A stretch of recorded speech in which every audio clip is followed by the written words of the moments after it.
want to harvest us for data. And like I said earlier, they want to use us as bootloaders for their digital intelligence, and they can't continue to improve and feed the AI without us doing it for them.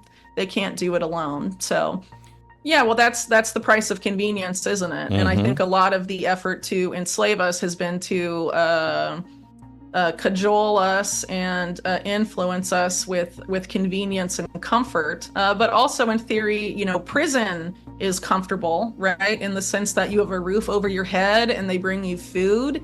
And I mean, a digital prison without walls, could be similarly comfortable, and you wouldn't have to lift a finger to fight, for your freedom, but we can still, you wouldn't have to lift a finger to fight for your freedom. You would just willingly walk into the system, right? But those of us that don't want to live in the system have to do something. And so I think we're at a crossroads, and have been for several years, where those of us that don't want to walk into this have to actively build alternatives. And if you don't have, a ton of people in your community doing that, maybe you should reach out and build awareness. But if you have people that are aware of this around you, it's important to build, I would argue, local resilient networks that don't depend on this infrastructure. There's still open source alternatives to a lot of the big tech platforms out there. And I still think I'm still hopeful that there is time. But ultimately at the end of the day, if they're pushing us towards a post-human future, I think at some point people will realize that they don't want to lose what makes us human. Today's sponsor, Cloaked, challenged us to put our phone number into their tool. The results were shocking. It knew our name, address, even social security number.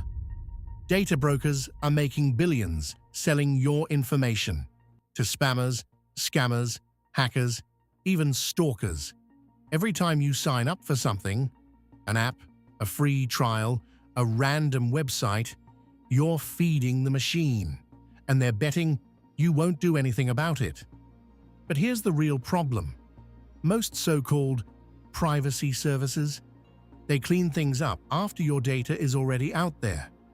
Meanwhile, you keep creating new vulnerabilities every single time you enter your real email, phone number, or name online. That's the loop. That's where Cloaked comes in. Cloaked doesn't just go out and remove your data from shady broker sites, it also stops the problem at the source.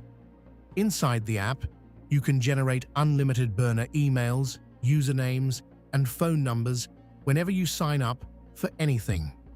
You can even call, text, and email directly through those burners. Then, data brokers can't tie anything back to you. Not only is your identity protected, but the data they're buying becomes completely useless. Cloaked also goes way further than that. It monitors the dark web and alerts you if your info gets exposed. It has a built-in VPN and password manager, AI-powered spam call filtering. And they even back it all up with a $1 million identity theft insurance policy. If you're ready to take it all back and protect yourself, head to cloaked.com/anonymous and try it today. The link is in the description. So much of what we're being pushed to use AI for are creative pursuits that help define us as human, right? Making art, making music, writing.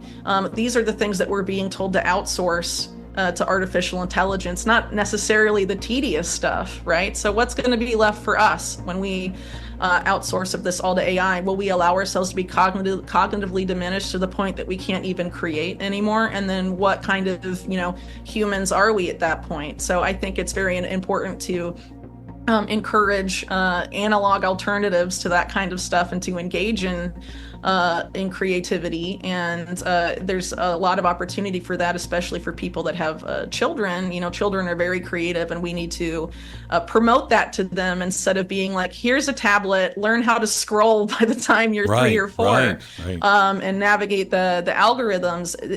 If we do nothing and we don't shift that cultural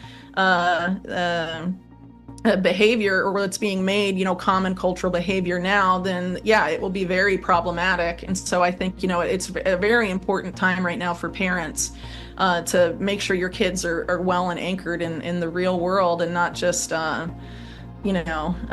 checked out to lunch and trusting, potentially trusting algorithms more than you. I mean, there's these efforts to have domestic robots in the house. A lot of the ads show young children developing emotional relationships with these robots, Very saying bad. I love you and all of this stuff. That is not good. I absolutely agree. And so, just because you want to focus on yourself or X, Y, and Z is no excuse to have, the emotional connection your child needs be built with a machine programmed by who knows who. I mean, so many of these big tech figures also had relationships to Jeffrey Epstein, a pedophile. Do you want to trust those people to program stuff that's around your kids and talks to them and, potentially manipulates them when you're not there? So, it's not just with that too. I mean, that is the idea of taking active responsibility for things in your life. And we need to do more of that. And culturally, Americans have been the best at that for a very long time. But there have been a lot of efforts to condition us out of that. And a lot of it has been through this effort to cultivate the importance of comfort above all else and convenience. The idea of rugged individualism in the US, unfortunately, has been, greatly reduced. And I think it's important for us to take active responsibility, because, the pull of AI is to get for us to be passive and do nothing and just let it wash over us. And you don't have to do that anymore. AI can do that, and AI can do this for you, and this and that. And if we're not focused on the things that we like to create and that we like to do, and active, we will recede. And that is how the post-human future will happen. There is still a lot of time for agency, but people just need to be really aware of what's going on and determined to change it. No, I'm uninterested in using it. I mean, it wasn't always around. I'm 35 now, and when I was in university, there was no AI. I learned how to write and do what I do now without it. So why would I need it? Especially when I'm aware that the whole idea, if you don't use it, you lose it. So I stop, let's say, for example, a person who does work similar to me stops researching, has AI do their research for them. Well, they'll come back in a year or two and be like, wow, I kind of forgot how to do this. I don't remember how to do it anymore. It's gotten a lot harder for me, right? The same idea if you stop doing mental math because you're constantly reliant on a calculator. It gets harder. That's the idea of cognitive. I think people, again, need to take active control of not just their physical lives as much as possible, but their mental lives too, and have to remember that, even on big social media platforms like X, formerly Twitter, for example, they've openly said that the AI Grok is going to be running the algorithms, period, come November. So AI is inescapable in those types of environments, and we have to remember that we have to be aware that there is an effort to influence us towards these policies, and a lot of people go onto social media, assume it's the new public square, and free, that it's better for free speech now and all of that, but aren't aware that really every time you're going on these platforms, it is a cognitive battlefield.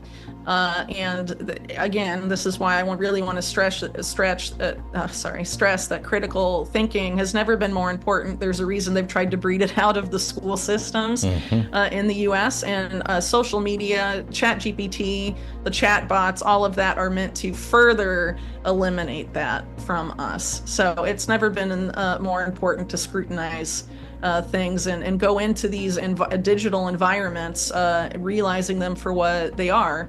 And some people get benefits from them, but some people don't necessarily anymore. And there's been a lot, even studies that have been leaked from places like Facebook, where they've manipulated your algorithms to depress you, to make you feel very negative and feel despondent, and all of that. And yeah, I mean, if we give in to those kind of emotions, then we'll just do nothing, right, to change our situation, and do nothing why we're at this crossroads that we're at, that I mentioned earlier. So there's an effort to emotionally manipulate us there as well. With, they can determine what you see, and they know, you're well studied because of all the data that you have generated during your time in the digital environment. And they can use that to determine exactly what type of demographic you are, exactly what you would need to see to shift your viewpoint from viewpoint A to viewpoint B. And the type of manipulations they can do, they can do at a tremendous scale now with AI. And we also have to keep in mind that during the Obama administration, they lifted the ban on the use of propaganda on the domestic American population that had been in place for many decades. And a lot of people, unfortunately, forget that.